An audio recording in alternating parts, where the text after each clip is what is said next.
Hello everyone, welcome to Mo's Techline. Today I'm going to show you how you can download free fonts from FontSpace.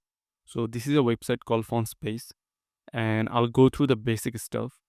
So if you click fonts, you will see different kinds of fonts and you can write your own text. So I'll write, I am a super boy. Now you can see how different fonts look and they have quite a good library of fonts. Now I'll go to style. And as I said, they have quite a big library of fonts. So I'll choose tattoo script. Now you can see different kind of tattoo script fonts. And let's download one font. So I'll download. This is fine, okay. I'm a super boy, which is a bit girlish font, but let's try it. So I'll just simply press download and I'll open the file.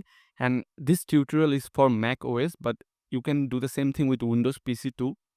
Just open the zip file. Now click the folder and double click it and press install. And that's it. You just download the font and install the font. You can use this font on different softwares like Premiere Pro, Final Cut, Photoshop, Illustrator, and anything. So that's how you can use FontSpace and you can give your own time to explore new fonts. So thank you so much for watching. I hope you liked it.